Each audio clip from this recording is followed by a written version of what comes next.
The Senate will come to order. I ask everyone present to please rise and recite the Pledge of Allegiance.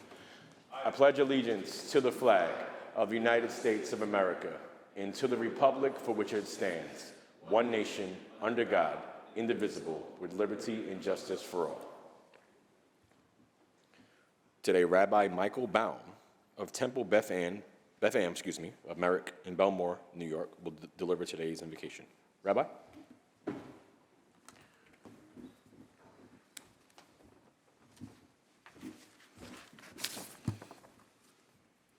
Good morning.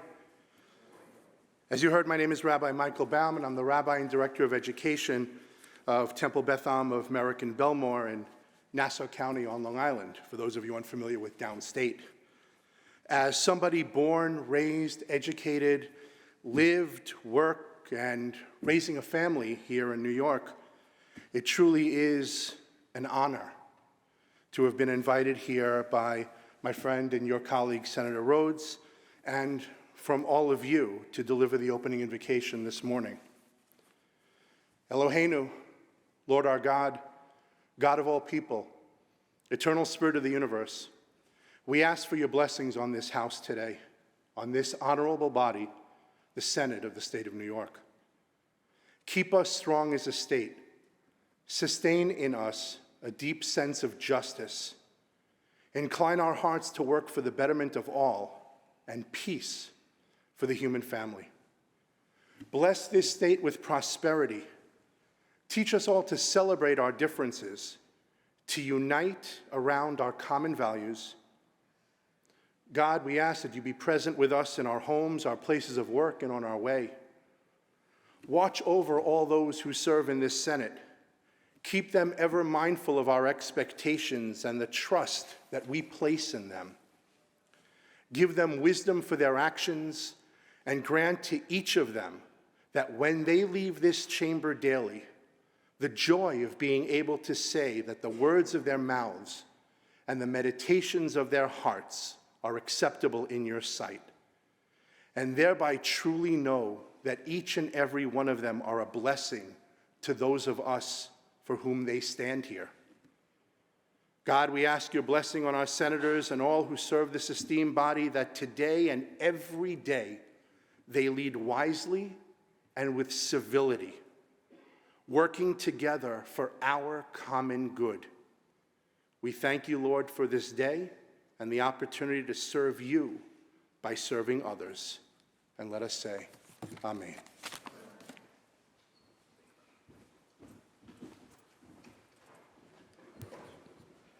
Thank you, Rabbi. Reading of the journal.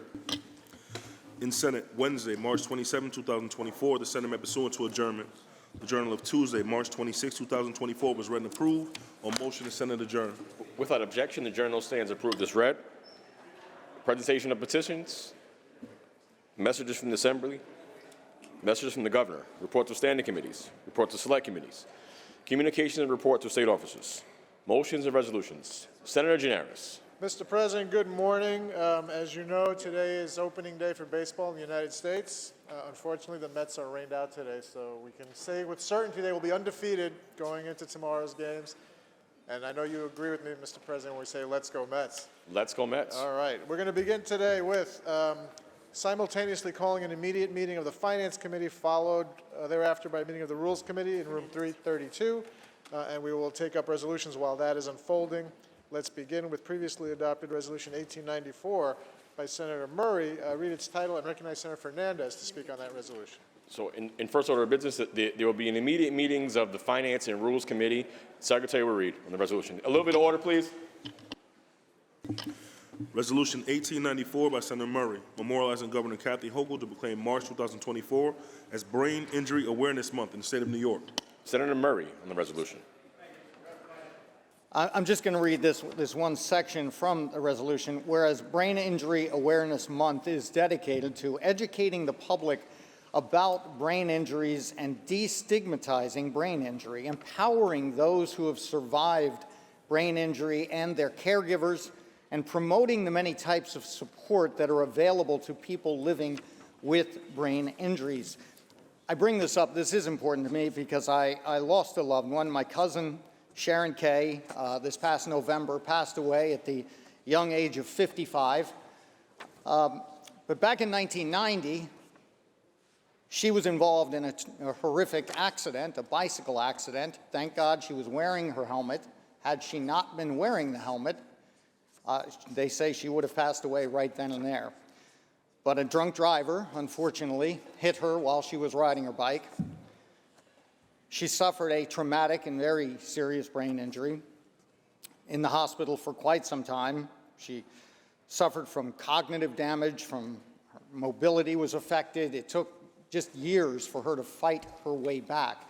And in speaking to my other cousin, her brother Mark, the other night, he had explained to me, and I didn't realize this, it's very interesting, I didn't realize we have multiple senses of taste. I thought it was all just one taste. We have multiple senses, one of them being sour. I bring that up only because of this injury, she lost every sense of taste except for that, the sour taste. So everything she ate had a sour taste. She ended up losing a dramatic amount of weight because of this. She worked her way through, and through the help, thank God, of therapy and many resources and wonderful people that helped her, she worked her way through this and many other of the struggles that she had. But it goes to show you that, you know, people are struggling with things that maybe we don't see on the outside, and we know that people are struggling every single day with their own struggles they are facing. And in this case, this was hers. So it's important that we recognize those struggles and those that overcome those struggles, like my cousin and like the many, many who suffer from traumatic brain injuries, but that fight every day, push their way through, do an amazing job, and live wonderful lives. And we want to also, as we said, remember and recognize those that give them the care that helps them through it as well. So, Mr. President, I thank you for the opportunity to speak on this. Thank you. Thank you, Senator Murray. Senator Fernandez on the resolution. Thank you, Mr. President, and thank you, Senator Murray, for this really important resolution. As we recognize Traumatic Brain Injury Awareness Month now in March, it's important to shine a light on not only TBI as a result of sports injury, accidents, but on the specific challenges faced by survivors of domestic violence who suffer from TBI. We know that traumatic brain injuries can be permanent, having lasting impacts on victims' cognitive functions and overall quality of life.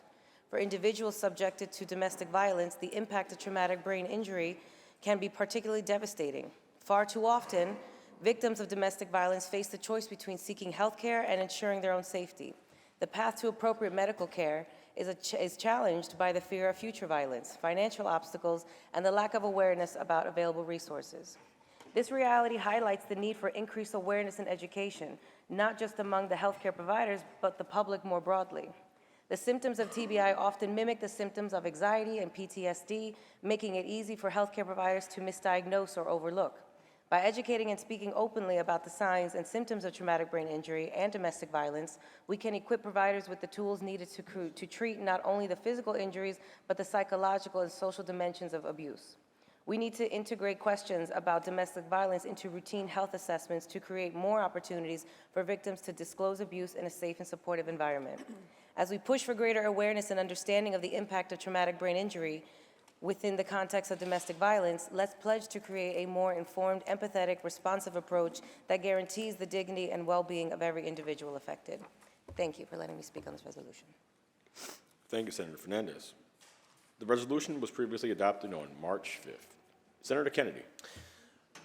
Thank you, Mr. President. Please take up previously adopted Resolution 1996 by Senator Helming and read the resolution by title only and recognize Senator Helming. Secretary Reed.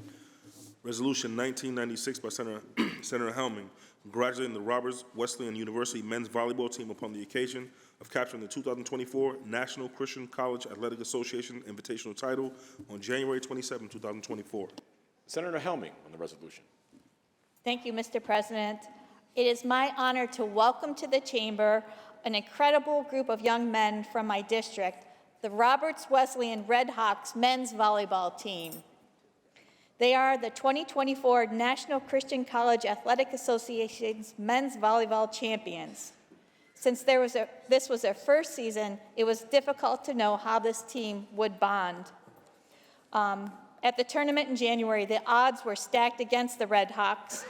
To win the championship, they had to defeat a Canadian Redeemer University team that they had lost 5 sets to just the day before.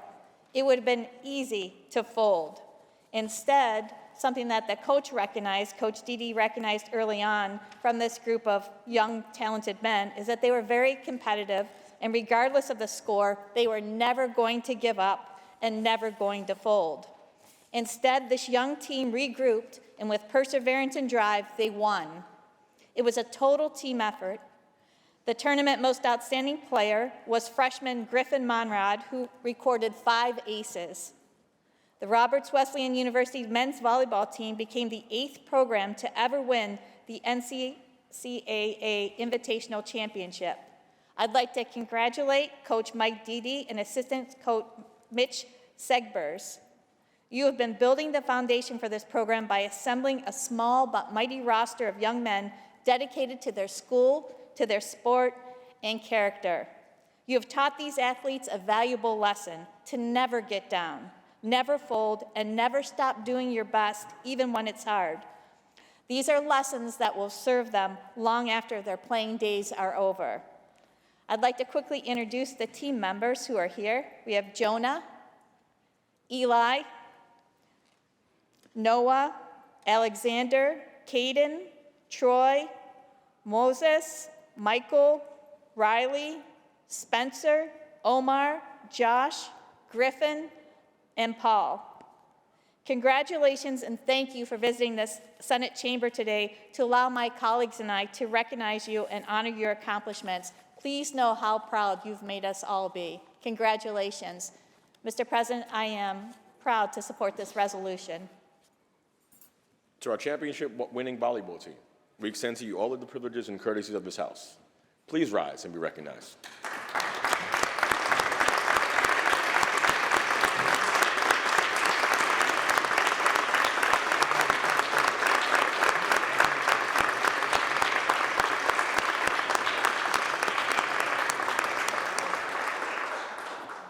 The resolution was previously adopted on March 19th. Senator Kennedy. Thank you, Mr. President. Please take up the reading of the calendar. Secretary Reed. Calendar number 123, Senate Print 1748 by Senator Sanders, enactment of the banking law. Lay it aside. Calendar number 219, Senate Print 4304 by Senator Parker, enactment of the public service law and the public authorities law. Read the last section. Section 4 of this act take effect January 1st of January, pardon me. Call the roll. Adabo, Giannaris Kruger, Orso, Cousins, White. Announce the results. Ayes 53. The bill's passed. Calendar number 234, Senate Print 7872A by Senator Rivera, enact to amend Part C of Chapter 57 of the law of 2022. The bill will be laid aside for the day.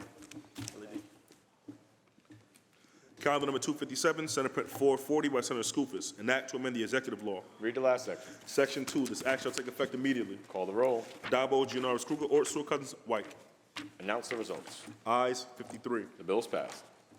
Calendar number 268, Senate Print 2919 by Senator Claire, enact to amend the executive law and the state finance law. Read the last section. Section 6, this act shall take effect immediately. Call the roll. Dabo, Giannaris Kruger, Orso, Cousins, White. Senator Clear to explain her vote.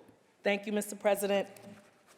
Sadly, the consequences of redlining are still being felt throughout our communities nearly 100 years after the abhorrent FHA-sanctioned process locked Black families out of stable, affordable housing opportunities for growth and advancement and the type of generational wealth that others enjoy and may take for granted.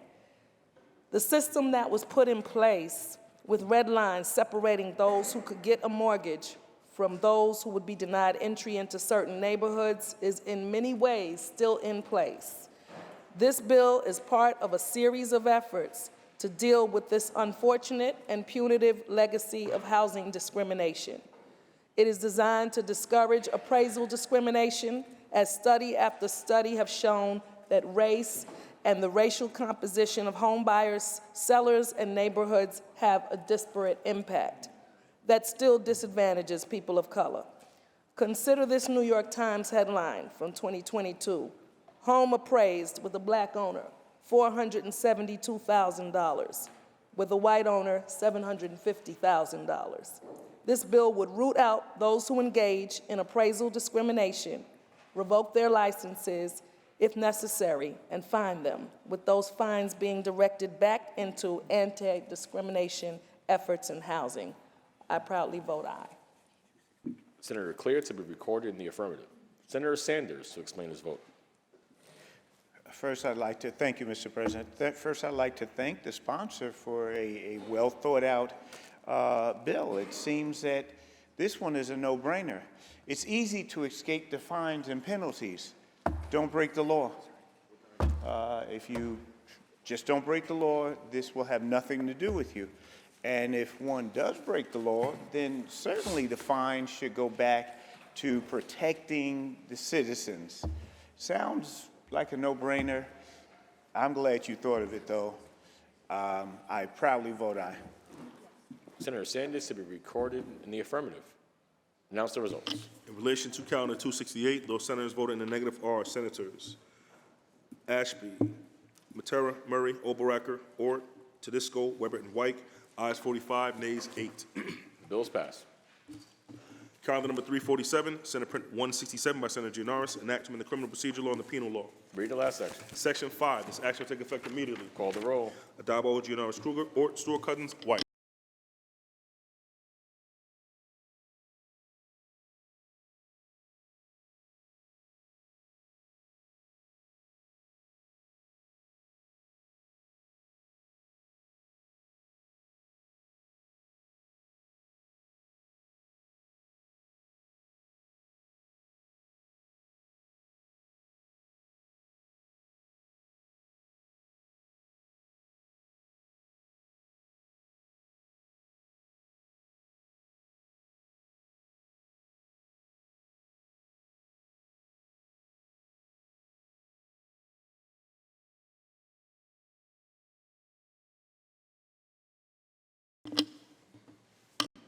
Announce the results. In relation to calendar 347, those senators voting in the negative are Senators Ashby, Kenzani Fitzpatrick, Chu, Gallivan, Griffo, Martinez, Martins, Matera, Murray, Oberacker, O'Mara, Ort, Palumbo, Rhodes, Rollinson, Scarcella Stanton, Steck, Tedisco, Webb, and White. Also, Senator Helming. Ayes 33, nays 21. Bill's passed. Calendar number 435, Senate Print 6746 by Senator Ryan, enact to amend the Public Authorities Law and the Not-for-Profit Corporation Law. Read the last section. Section 6, this act shall take effect on the 90th day after the child become a law. Call the roll. Adabo, Gianaris, Kruger, Ort, Stewart-Cousins, White.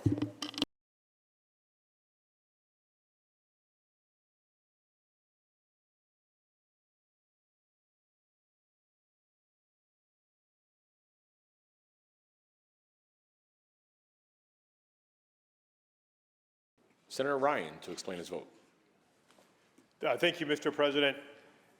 In New York State, agencies like the Department of Health, Department of Education, they're all under the purview of the comptroller. But the comptroller's authority doesn't extend to authorities like NYSERDA or NYPA or the hundreds of industrial development agencies across the state. They're nominally overseen by the authority's budget office, but the ABO doesn't have all the tools it needs to oversee those state entities, ensure that our money is being spent in the best way possible. This bill gives the ABO more authority, more in line with the authority granted to the comptroller, and for those reasons, Mr. President, I proudly vote aye. Senator Ryan to be recorded in the affirmative. Announce the results. In relation to calendar 435, those senators voting in the negative are Senators Kenzani Fitzpatrick, Gallivan, Griffo, Helming, Martins, Oberacker, O'Mara, Ort, Rhodes, Steck, and Tedisco. Ayes 43, nays 11. Bill's passed. Calendar number 530, Senate Print 6328 by Senator Ramos, enactment of the labor law. Lay it aside. Calendar number 533, Senate Print 643D by Senator Kavanaugh, an act to amend the Environmental Conservation Law. Read the last section. Section 10, this act shall take effect immediately. Call the roll. Adabo, Giannaris Kruger, Ort, Stewart Cousins, White. Announce the results. Ayes 54. Bills passed. Calendar number 651, Senate Print 5505 by Senator Scarcella Stanton, an act to amend the penal law. Read the last section. Section 2, this act shall take effect immediately. Call the roll. Adabo, Giannaris Kruger, Ort, Stewart Cousins, White. Announce the results. Ayes 54. The bills passed. Calendar number 695, Senate Print 5955A by Senator Chu, an act to amend the tax law. Read the last section. Section 2, this act shall take effect on the first day of a sales tax quarterly period. Call the roll. Adabo, Giannaris Kruger, Ort, Stewart Cousins, White. Announce the results. Ayes 54. The bills pass. Senator Gianaris, that completes the reading of the non-controversial calendar. Thank you, Mr. President. I believe there's a report of the Finance Committee at the desk. Please take that up. Secretary Reed. Senator Kruger from the Committee on Finance reports the following bill. Senate Print 8302, Senate Budget Bill and Act making appropriations for the legal requirements of the State Debt Service. All those in, I'm sorry. Bill reports the third reading.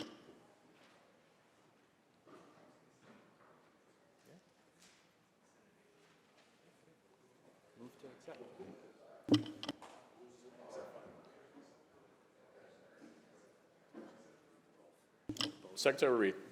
Okay. Senator Stewart Cousins from the Committee on Rules reports the following bills. Senate Print 8919, an act making appropriations for the support of government. Senate Print 8920, an act to amend Part C of Chapter 57 of the law of 2022. Bills report the third reading.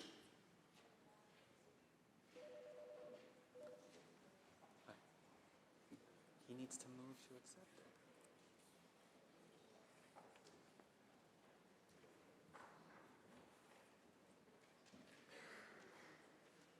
To accept the report of the Finance Committee, Mr. President. Those in favor of accepting the report of the Finance Committee signify by saying aye. Opposed, nay. The report of the Finance Committee is accepted. Senator Gianaris. There's also a report of the Rules Committee at the desk. Please take that up. Secretary Reed. Right. Senator Stewart Cousins from the Committee on Rules reports the following bills. Senate Print 8919 by Senator Kruger, an act making appropriations for the support of government. Senate Print 8920 by Senator Kruger, an act to amend Part C of Chapter 57 of the laws of 2022. Bills report the third reading. Accept the report of the Rules Committee. Those in favor of accepting the report of the Rules Committee signify by saying aye. Opposed, nay. The report of the Rules Committee is accepted. Senator Gianaris. Can we take up the controversial calendar at this time? Secretary will ring the bell. Secretary will read. Calendar number 123, Senate Print 1748 by Senator Sanders, an act to amend the banking law. Senator Weber, why do you rise? Thank you, Mr. President. Will the sponsor yield for just one question? Will the sponsor yield? The sponsor yields. Great. Good morning, Senator Sanders. How are you? Good morning. How are you? I just have one question on this bill. The federal regulations, the Consumer Financial Protection Bureau already has regulations that we feel may already cover what you're trying to accomplish here. Do you agree with that statement that the federal government regulations already cover that? And if so, why? And if no, why not? The truth is not as truthful as it seems, sir.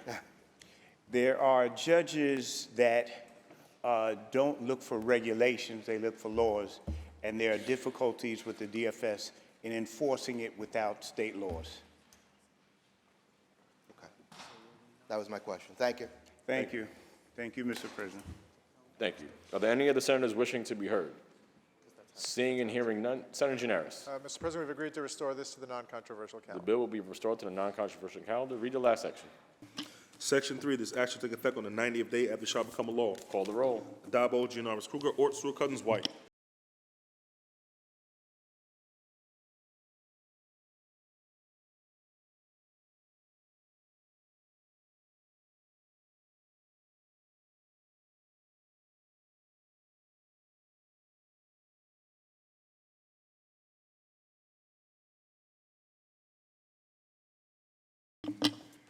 Announce the results. In relation to calendar 123, those senators voted in the negative are Senators Ashby, Gallivan, Griffo, Martins, Matera, Murray, Oberacker, O'Mara, Ort, Palumbo, Rhodes, Steck, Tedisco, Weber, and White. Ayes 44, nays 15. The bill's passed. Calendar number 530, Senate Press 6328 by Senator Ramos, an act to amend the labor law. Senator Lanza, why do you rise? Mr. President, I believe there's an amendment at the desk. I waive the reading of that amendment and ask that you recognize Senator Murray and thereafter Senator White to be heard. Thank you, Senator Lanza. Upon review of this amendment, in accordance with Rule 6, Section 4B, I rule it non-germane and out of order at this time. Accordingly, Mr. President, I appeal the ruling of the chair and ask that Senator Murray be heard on the appeal, and when he's through with his remarks, that you then recognize Senator White to be heard. The appeal has been made, and Senators Murray and White may be heard. Senator Murray first. Thank you, Mr. President. This amendment is germane, Mr. President, I believe, because like the call center bill, it also protects workers and seeks to provide much-needed relief to workers in Tier 5 and Tier 6.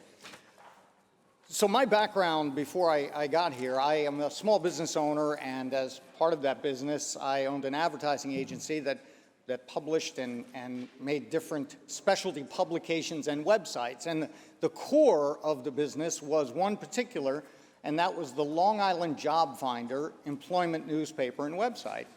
It was exactly as it was. It was an employment newspaper and website where companies would place their help wanted ads, people would pick it up, they would apply, they would get work. So in my business of, well, almost 25 years of doing so, I would work with human resources directors and recruitment managers and different companies and schools and the Department of Labor. We would put on job fairs where 40, 50 companies would be there recruiting, and hundreds of job seekers would come, and we talked to some of the job seekers. My point there is that for more than 20 years, I was in the employment business, and it was kind of an understanding that when you're looking for a job, if you're looking for a good salary and you're not really worried about benefits, retirement, all of that much, that you'd go to the private sector. But if you were thinking down the road and the benefits, the health insurance, the retirement, all of that was really important to you, then you understood that maybe you forego the really great salary to get those benefits. And that was the understanding. That's the way it was for years and years. That was until 2012. 2012 is when Tier 6 took place. Now, in 2012, I was down the hall. I was in the assembly. And when that vote came up, I was a no vote. I was a no vote for two words. The reason I gave were two words: recruitment, retention. See, in my business, in employment and hiring and recruiting, I knew that down the road this was going to hurt us and hurt us bad.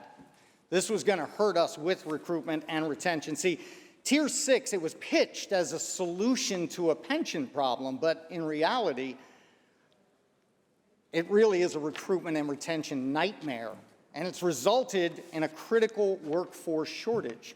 When you combine the negative impact of Tier 6 with the punishing inflation that we've all seen in recent years, it's no surprise that we've seen a flood of experienced and highly qualified workers leaving the workforce or refusing to enter the public workforce. So first, let's look, what does this mean to the public, the current public workforce? Well, it means mandatory enforced overtime, which I might remind you comes with a cost. Comes with a cost both now and later. You see, it comes with a cost now because the overtime comes at time and a half, double time, sometimes more. So we're paying more. Later, because most of those still left to work the overtime that we're forcing upon them are the more experienced Tier 3, Tier 4 workers whose pensions now, here's the irony of all ironies, ironically, their pensions will be increased by the mandatory overtime we're forcing on them because of Tier 6. But the impact to the current workforce and to the public goes beyond the money. It's also about health, it's about safety, it's about quality of life. And I say that because let's take a look at some of these positions like DCPs, direct care professionals. Now, we all know every year they are up here asking for help. Please supplement our salaries. They are certainly not doing this work for the money. I mean, they are doing God's work, let me tell you. They do work that most can't imagine. They're helping seniors, they're helping the disabled, the severely disabled. They're doing things like clothing them and feeding them and bathing them, changing diapers. They're doing things we couldn't even imagine. But they're also doing, they're burning out right now because their caseload is through the roof. Why? Because of the workforce shortage. Why? Because of the recruitment problem that we are having because of Tier 6. How about Child Protective Services? We hear all these, again, first off, they're not getting in this to get rich. They're getting in this to make a difference and help. And you hear all these terrible stories, these tragedies of what happens with neglect and abuse in these families. And you ask yourself, why didn't they catch this? Why didn't somebody go there? Why didn't they see this was happening? Well, when you have a caseload that's supposed to be about this high, and that caseload ends up this high, you can't be expected to see everyone. They're overworked, they're overburdened, they are burning out, their caseloads are out of control. How about corrections officers? I spoke to the Corrections Officers Union president, and he was saying, man, we are forcing the overtime down their throats. We have corrections officers burning out so bad right now. They've earned vacation time, and they need it, they want it, and we're having to tell them, I'm sorry, you can't take that right now. We're just understaffed. You have to work a double. You have to work more. How's that for quality of life? And by the way, how's that for a high-stress work environment? I'll bring up another one more. How about school social workers? Every one of us has had superintendents and everyone coming up to talk to us this year. And yes, the school aid's the problem and all, but when you talk to those superintendents and you say, what's one of your biggest concerns? Every one of them, mental health. Help us with the mental health issue. We need more social workers. Yeah, no kidding. But it's not that easy to just hire more social workers. Again, I go back to the recruitment and the retention issue. You know, did you know that the school social workers, many students who have IEPs, part of the IEP is that they must have counseling. So what happens when you have a shortage of social workers? They're trying to work the IEP, but now they have a crisis they get called to. And there's nobody to cover for them. So what do? Do they go to the crisis, the student that's in crisis right now, or do they do their mandatory IEP counseling? Well, thank God they go to the crisis situation, but my point is they're passing up a duty that's mandatory right now. Why? Because there is a shortage. And that's the problem. Are we catching the drift here that retention and recruitment, those are the problems? When these workers reach their breaking points and they end up retiring, when the Tier 3s and 4s start leaving, as they're doing very quickly right now, they're burning out and they're leaving. What's left? The shortage is only going to get worse. Now, the amendment that we're asking for today, it doesn't fix everything. It doesn't. And I commend the sponsor, Senator Jackson, on this bill. It doesn't fix everything about it, but it's a step in the right direction. It is a step in the right direction. We have a chance today to tell our labor force and all New Yorkers that we hear you, we want to fix it, because we either have to fix it or nix it, but one or the other. So today we have the chance to take a step forward, to take a step in helping to fix Tier 6, to help our workforce, to help our labor force, and to help all New Yorkers, because as I said, it's everyday New Yorkers who will suffer as this workforce shortage gets worse. We have a chance. So, Mr. President, I urge you to please reconsider this, and if not, I ask my colleagues, reconsider for him. Vote in favor of this being germane. Let's take the vote. Let's send the message that we hear you, New York labor. We hear you, New York workers. We're here to help you. Thank you, Mr. President. Thank you, Senator Murray. Senator White to be heard on the appeal. Thank you, Mr. President. The bill at hand is germane because it pertains to the protection and the relief to Tier 6 employees. We're facing a crisis in recruiting and retaining public workers who provide some of the most vital services in our communities, including firefighters, law enforcement, direct care workers, and teachers. The deficiencies in Tier 6 must be addressed, and our hardworking, dedicated local and state employees have always had our backs, and it's time that we have theirs. Which is why we held hearings in October. This past October, the Civil Service Committee held hearings, public hearings, to hear to hear the complaints, we held hearings, the Civil Service and Pensions Committee, public hearings, to discuss retention and recruitment in civil service. And in those hearings, I heard overwhelming testimony that Tier 6 is just bad public policy. In fact, I heard as far as Tier 6 sucks, which was the common catchphrase that everybody was using. The creation of Tier 6 has become the largest obstacle in attracting and retaining adequate numbers of high-quality public sector workers. It's time to fix or nix it. This is why I've introduced legislation to establish a temporary commission to develop sound solutions for deficiencies in Tier 6. In that public hearing, we discussed with so many of the agencies that came to have their complaints heard that we were going to form a committee to make sure that the little tweaks and changes that could be put in place so that we could find common ground. And that's what my bill is established to do, to hear those common ground complaints and to establish the fiscal to see if it's either worth fixing or just repealing altogether. And so I urge my colleagues to support my bill in introducing that legislation. Thank you. Thank you, Senators White and Murray. I want to remind everybody that this vote is on the procedures of the House and the ruling of the chair. Those in favor of overruling the chair, please signify by saying aye. Aye. Show of hands. Show of hands has been requested and so ordered. Announce the results. Ayes 19. The ruling of the chair stands and the bill in chief is before the House. Senator Gianaris. Mr. President, please restore this to the non-controversial calendar. The bill will be restored to the non-controversial calendar. Read the last section. Section 3, this action take effect immediately. Call the roll. Addabbo, Gianaris, Kruger, Ort, Stewart, Cousins, White. Senator Jackson to explain his vote.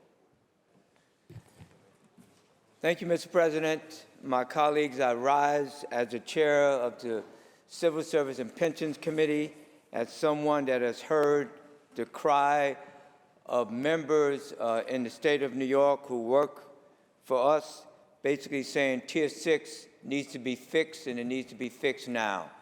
And I agree with my colleagues who speak about the issues and concerns that have been expressed to them and to us. We all hear it, and this is something that we all have to unite and work and focus in order to make the changes that are necessary. So it is encouraging, in my opinion, to hear my colleagues across the aisle acknowledge the necessity of reforming the Tier 6 pension plan, and specifically supporting my proposal to reduce the final average salary calculation window from 5 years to 3 years for Tier 6 members. The Tier 6, with its inferior benefits, heightened employee contribution rates, and increased retirement age eligibility, has resulted in, as my colleague said, we can recruit people.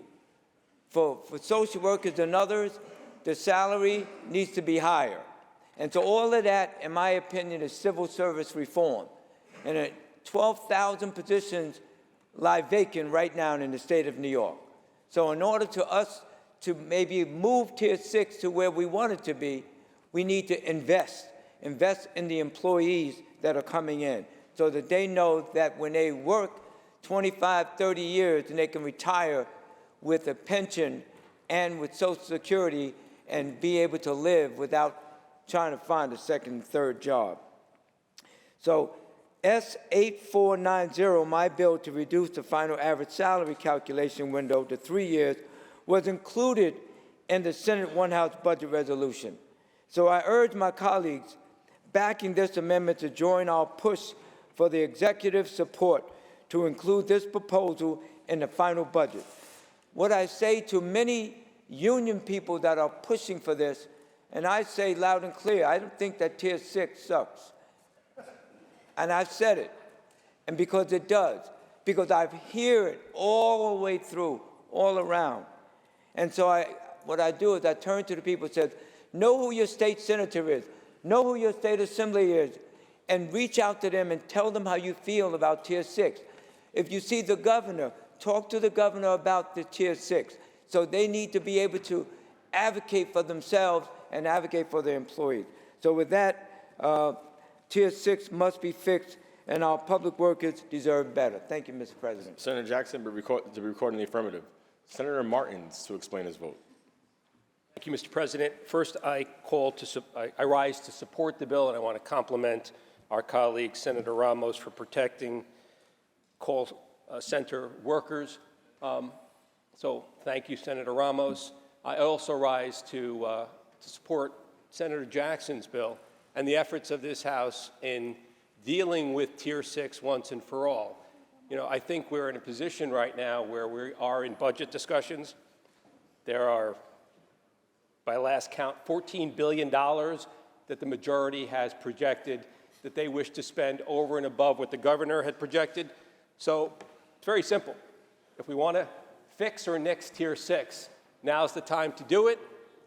Time we put our money where our mouths are. We're in the middle of a budget discussion. Let's get it done. No excuses.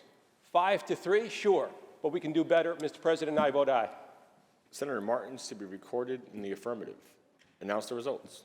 In relation to calendar 530, those senators voted in the negative are Senators Canzoneri Fitzpatrick, Gallivan, Oberecker, O'Mara, Ort, Steck, Tedisco, and Weber. Ayes 51, nays 8. The bill's passed. Senator Gianaris. Mr. President, I think when we took up the resolutions, we neglected to open them for co-sponsorship, so please do that. Those resolutions are open for co-sponsorship. Should you choose not to be a co-sponsor, please notify the desk. Please take up the reading of the supplemental calendar. Please, Secretary will read. Calendar number 750, Senate Budget Bill, Senate Print 8302, an act to make appropriations for the legal requirements of the State Debt Service. Lay it aside. Calendar number 751, Senate Print 8918, an act to make appropriations for the support of government. Necessity and appropriation at the desk. There is a message of necessity and appropriation at the desk. Move to accept the message. All those in favor of accepting the message, please signify by saying aye. Aye. Opposed, nay. The message is accepted and the bill is before the House.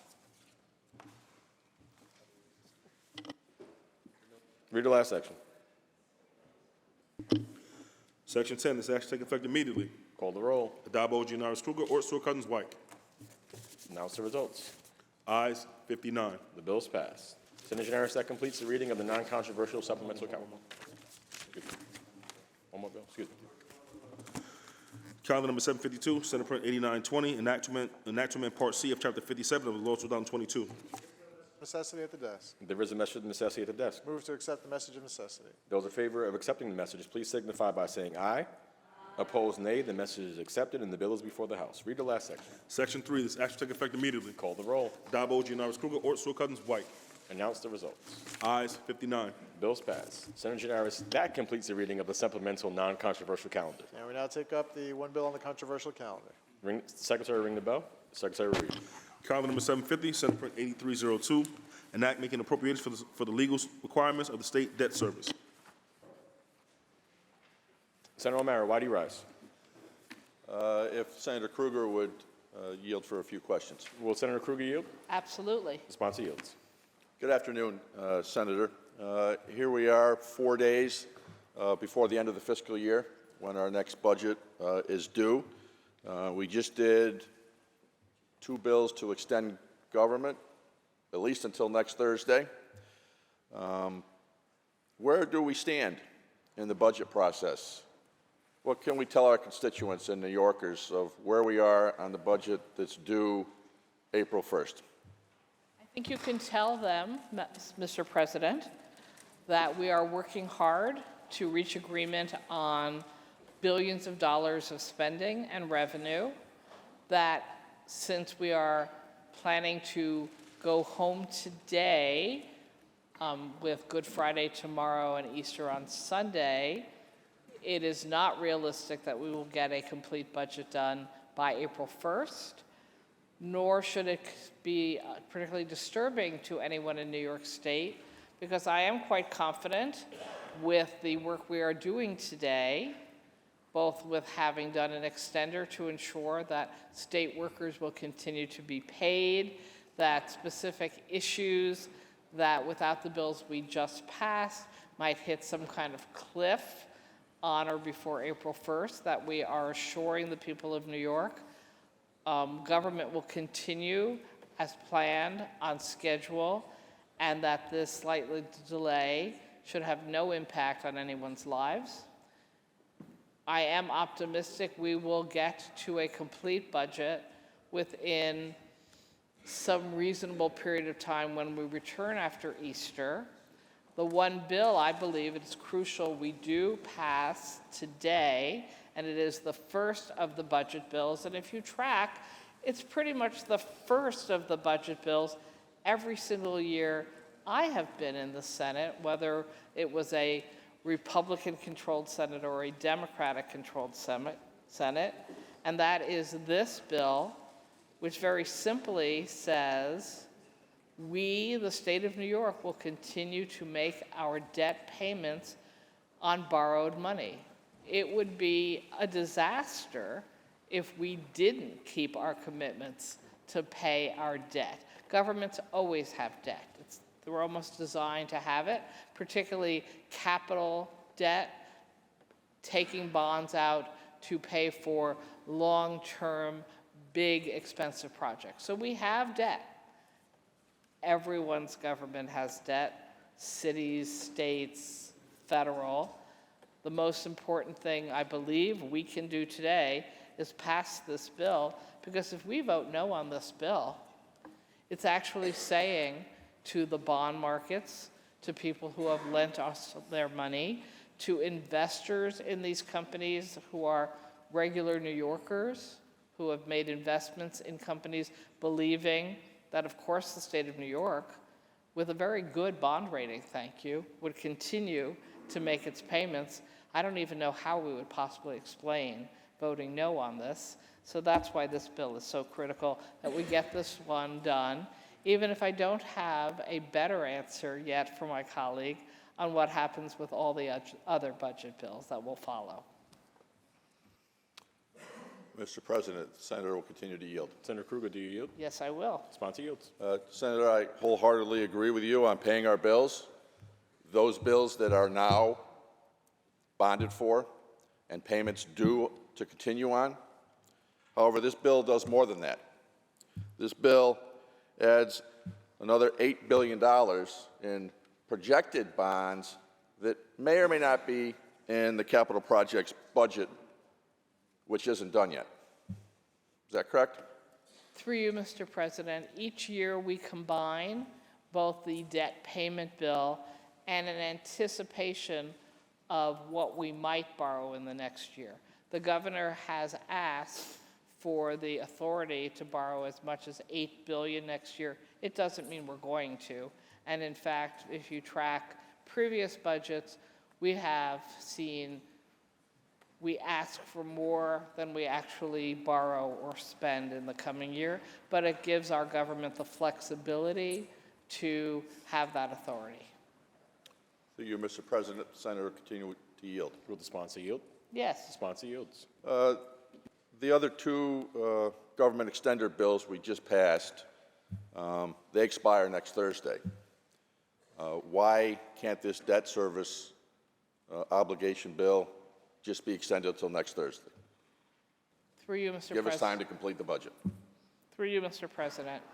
Again, I think that for all New Yorkers to sleep better at night, and for everyone who lends money to the state of New York to technically sleep better at night, it makes total sense for us to do this once and have it done. You, Mr. President, the senator will continue to yield. Will the senator yield? Yes. Sponsor yields. Senator, of the $64.4 billion being assured in this debt service bill, how much of that is direct state obligation as opposed to, I guess, backstopping other entities? Mr. President, this is all state obligation. To you, Mr. President, if the senator will continue to yield. Will the sponsor yield? Of course. Sponsor yields. So there's no obligations we're assuring here with regards to the MTA or the Thruway Authority or other similar entities? No, sir, Mr. President. This has nothing to do with other authority debt, just our state obligations. Through you, Mr. President, the senator will continue to yield. Will the sponsor yield? Yes. The sponsor yields. Senator, the state continues to owe a debt to the federal government of about $6.5 billion for the unemployment insurance fund that built up during COVID for the massive unemployment that occurred then. How much of that $6.5 million debt is assured in this bill? That is not state debt. The unemployment system is a separate system, and so that is not included or addressed in this bill. On the bill. Senator O'Mara, on the bill. Thank you, Senator Kruger.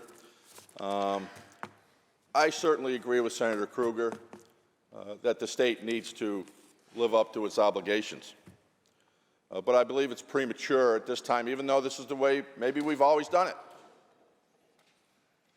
Two wrongs can't continue to make a right here in this body, as it seemingly does year after year. Included in this bill is an anticipated, vague $8 billion increase to the debt on what might be in the capital projects budget bill. We don't know what that is. We don't know whether we support that or don't support that. And there's absolutely no reason that this couldn't be extended, like the other extenders, to next Thursday. Or that this couldn't be done without that $8 billion in it, and come back and amend this at the end of the budget when we know what that amount actually is.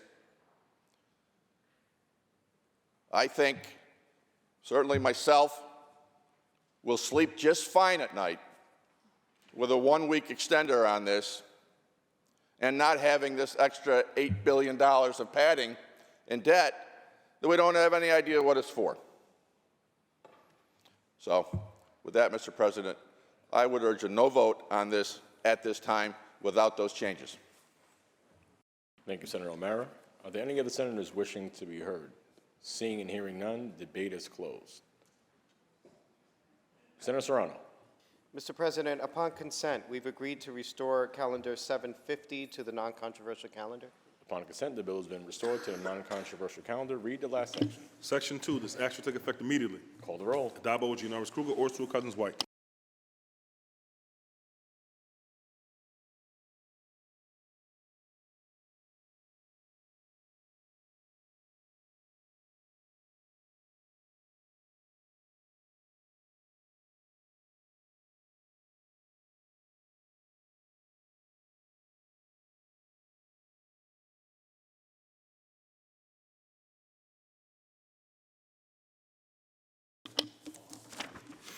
Announce the results. In relation to calendar 750, those senators voted in the negative are Senators Canzone Fitzpatrick, Gallivan, Griffo, Helming, Lanza, Butera, Murray, Oberacker, O'Mara, Ort, Palumbo, Rhodes, Rollison, Steck, Tedisco, and White.